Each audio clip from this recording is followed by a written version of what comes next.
नमस्कार दोस्तों, स्वागत है आपका द स्टडी आइस के डेली करंट एमसीक्यू प्रोग्राम में। और बिना किसी देरी के हम शुरुआत करेंगे कल के अभ्यास प्रश्न के साथ। निम्नलिखित में से कौन सी प्रजाति अपने मुंह के अंदर अतिरिक्त दांतों के साथ जीभ काटने वाली भोजन प्रणाली दिखाने वाली सबसे प्रारंभिक मछली के रूप में जानी जाती है? Option A Bobasatrania, option B bonefish, option C Platysomus parvulus, option D trout. Answer Platysomus parvulus. एक 31 करोड़ वर्ष पुरानी रेफिन मछली का जीवाश्म जीभ से काटने वाले तंत्र का सबसे प्रारंभिक ज्ञात उदाहरण है। इसके मुंह के ऊपरी भाग और गिल संरचना पर विपरीत दिशा में दांतों की पंक्तियां थीं, जिससे यह कठोर भोजन जैसे शंख और कीटों को कुचल सकती थी। बाद की मछलियों जैसे बोबासा ट्रानिया ने जीभ से काटने वाली और अधिक विकसित प्रणाली का विकास किया, जबकि आधुनिक प्रजातियां जैसे ट्राउट और बोनफिश भी इस अनुकूलन का उपयोग करती हैं। ये खोज एंड डेवोनियन महाविलुप्ति के उपरांत हुए विकासवादी नवाचार को दर्शाती हैं। इसी के साथ चलिए शुरुआत करते हैं हम आज के प्रश्नों की। हाल ही में हुए जीएसटी परिषद सुधारों के संदर्भ में निम्नलिखित कथनों पर विचार कीजिए। कथन 1, इसका उद्देश्य कर संरचना को सरल बनाना है ताकि दर स्लैब की संख्या कम की जा सके। कथन 2, इससे अनुपालन तथा कर प्रवाह में सुधार होने की उम्मीद है। कथन 3, यह आवश्यकता वस्तुओं और सेवाओं पर सभी छूटों को समाप्त करता है। उपरोक्त में से कौन सा या से कथन सही है या है? ऑप्शन ए केवल 1 और 2, ऑप्शन बी केवल 2 और 3, ऑप्शन सी केवल 1 और 3, ऑप्शन डी 1, 2 और 3। आंसर ए कथन 1 सही है।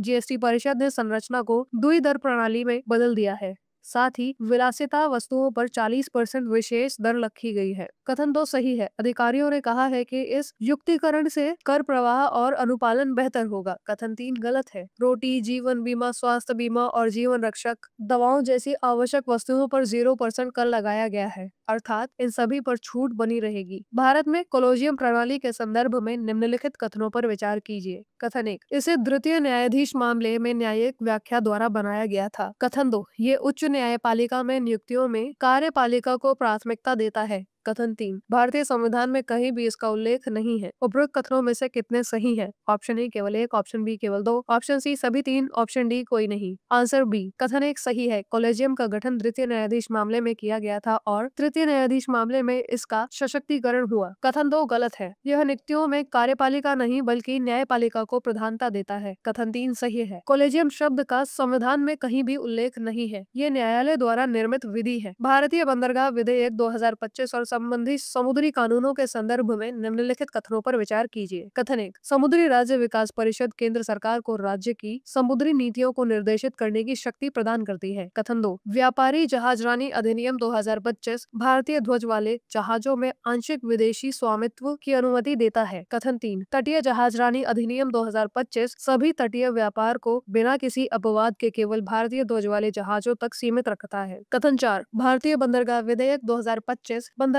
से संबंधित विवादों की सुनवाई से दीवानी न्यायालयों को रोकता है। उपर्युक्त कथनों में से कितने सही हैं? ऑप्शन ए केवल 1, ऑप्शन बी केवल 2, ऑप्शन सी केवल 3, ऑप्शन डी सभी 4। आंसर सी कथन 1 सही है। समुद्री राज्य विकास परिषद, जिसकी अध्यक्षता केंद्र के पोर्ट्स मंत्री करते हैं, निर्णय प्रक्रिया को केंद्रीकृत करती है और राज्यों की स्वायत्ता को सीमित करती है। कथन 2 सही है। न्याय व्यापारी जहाजरानी अधिनियम 2025 आंशिक विदेशी स्वामित्व की अनुमति देता है, जबकि पहले का कानून पूर्ण भारतीय स्वामित्व अनिवार्य करता था। कथन 3 गलत है। तटीय जहाजरानी अधिनियम 2025 में अपवाद है। महानिदेशक शिपिंग राष्ट्रीय सुरक्षा या रणनीतिक योजनाओं जैसे आधारों पर विदेशी जहाजों को लाइसेंस दे सकता है। कथन 4 सही है। भारतीय बंदरगाह विधेयक 2025 दीवानी न्यायालयों को विवाद सुनने से रोकता है और इन्हें आंतरिक विवाद समाधान समितियों को स्थानांतरित करता है। भारत में आरक्षण के संदर्भ में निम्नलिखित कथनों पर विचार कीजिए। कथन 1, संविधान के अनुच्छेद 15 और 16 के अंतर्गत वास्तविक समानता को बढ़ावा देने हेतु आरक्षण प्रदान किया गया है। कथन 2, असाधारण परिस्थितियों को छोड़कर न्यायिक रूप से इसे 50% तक सीमित कर दिया गया है। कथन 3, हाल के सर्वोच्च न्यायालय के निर्णयों में अनुसूचित जातियों और अनुसूचित जनजातियों के लिए क्रीमी लेयर को बाहर कर दिया गया है। उपर्युक्त कथनों में से कितने सही हैं? ऑप्शन ए केवल 1, ऑप्शन बी केवल 2, ऑप्शन सी सभी 3, ऑप्शन डी कोई नहीं। आंसर बी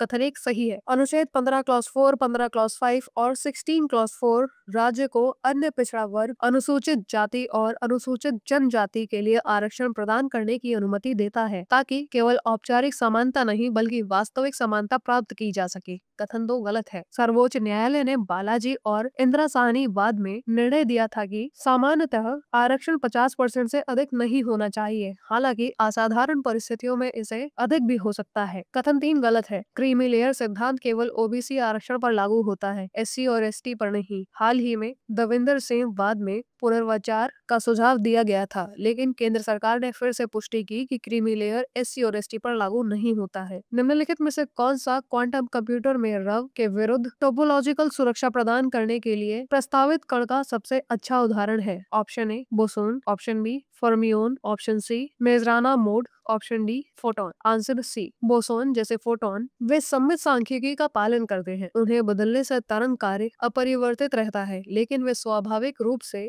शोर प्रतिरोधी क्यूबिट नहीं है। फर्मियोन जैसे इलेक्ट्रॉन और प्रोटॉन विनिमय के समय इनका चिन्ह बदल जाता है, लेकिन ये अभी भी स्थानीयकृत कण है, इसलिए विसंबद्धता के प्रति संवेदनशील रहते हैं। मेजराना मोड ये विशिष्ट क्वाजी कण हैं जो स्वयं के ही प्रतिकण होते हैं। ये क्वांटम सूचना और गैर स्थानीय तरीके से संग्रहित करने तथा ब्रेंडिंग ऑपरेशन का समर्थन करने में सक्षम होते हैं, जिससे क्यूबिट स्वाभाविक रूप से अधिक स्थिर और शोर प्रतिरोधी बनते हैं। फोटोन इन्हें क्वांटम संरचना में व्यापक रूप से उपयोग किया जाता है, लेकिन ये टोपोलॉजिकल त्रुटि सुरक्षा प्रदान नहीं करते। इस प्रकार भविष्य में क्वांटम कंप्यूटरों में टोपोलॉजिकल क्यूबिट्स के लिए मेजराना मोड सर्वोत्तम विकल्प माना जाता है। निम्नलिखित में से कौन सा राज्य द्वारा खरीदे गए स्पाईवेयर का सबसे अच्छा उदाहरण है, जिसे मोबाइल फोन तक दूरस्थ रूप से पहुंचने और व्हाट्सएप और सिग्नल जैसे एन्क्रिप्टेड संचार की निगरानी करने के लिए डिजाइन किया गया है? Option A Pegasus, option B Predator, option C Graphite, option D FinFisher. Answer C Pegasus एक शक्तिशाली स्पाईवेयर जिसका उपयोग वैश्विक स्तर पर कार्यकर्ताओं और राजनेताओं के विरुद्ध हुआ है, लेकिन इसका संदर्भ यहाँ नहीं दिया गया है। प्रेडेटर यूरोप में निगरानी अभियानों में उजागर हुआ एक अन्य स्पाईवेयर, परंतु आईसीई से संबंधित नहीं है। ग्रेफाइट विशेष रूप से 2025 में उल्लेखित यह स्पाईवेयर अमेरिकी आईसीई को दिया गया था। ये फोन हैक करने, फोटो, लोकेशन और व्हाट्सएप व सिग्नल जैसे एन्क्रिप्टेड एप्स तक पहुंचने में सक्षम है। एक वाणिज्य स्पाईवेयर जिसका उपयोग राजनीतिक निगरानी के लिए किया जाता है, लेकिन ये आईसीई से जुड़ा उपकरण नहीं है। भारत में निम्नलिखित सर्प प्रजातियों पर विचार कीजिए। 1 common krait, 2 spectacled cobra, 3 Russell's viper, 4 king cobra. उपरोक्त में से कितनी प्रजातियां भारत के चिकित्सीय दृष्टि से महत्वपूर्ण बिग 4 सर्पों में शामिल हैं, जो अधिकांश सर्पदंश मृत्यु के लिए जिम्मेदार है? ऑप्शन ए केवल 1, ऑप्शन बी केवल 2, ऑप्शन सी सभी 3, ऑप्शन डी सभी 4। Answer B. भारत में 4 बड़े सांप हैं: common krait, Russell's viper, saw scaled viper, spectacled cobra. ये 4 प्रजातियां भारत में सर्पदंश के कारण 90% से ज्यादा मौतों का कारण बनती हैं। किंग कोबरा हालांकि जहरीला होता है, लेकिन बिग 4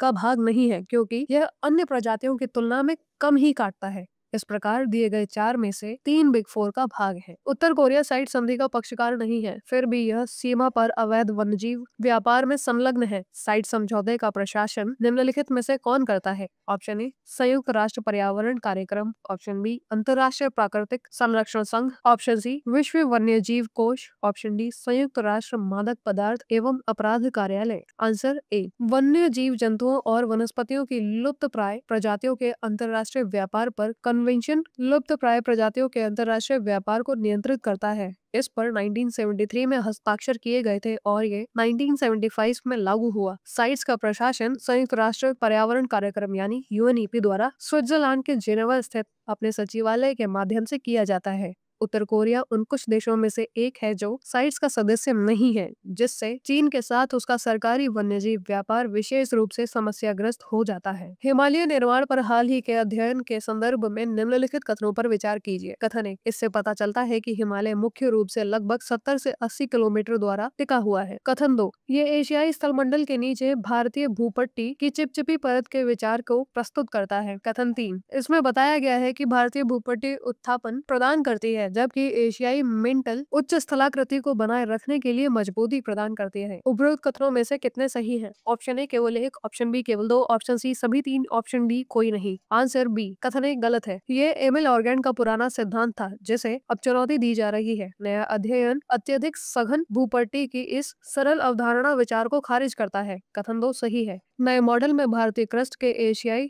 लिथोस्फीयर के नीचे चिपचिपे अधिस्थापन पर बल दिया गया है। कथन 3 सही है। संशोधित मॉडल के अनुसार भारतीय क्रस्ट उत्थापन प्रदान करता है और एशियाई मेंटल मजबूती प्रदान करता है जो हिमालय तिब्बती स्थलाकृति को बेहतर ढंग से समझता है। इसी के साथ चलिए देखते हैं आपका आज का अभ्यास प्रश्न। निम्नलिखित में से poverty and un British rule in India पुस्तक जिसे भारतीय राष्ट्रीय आंदोलन की बाइबल माना जाता है के लेखक कौन है? Option A Gopal Krishna Gokhale, option B Dadabhai Naoroji, option C Mahadev Govind Ranade, option D Surendranath Banerjee. अपना उत्तर हमें कमेंट करके अवश्य बताएं। धन्यवाद। जय हिंद, जय भारत।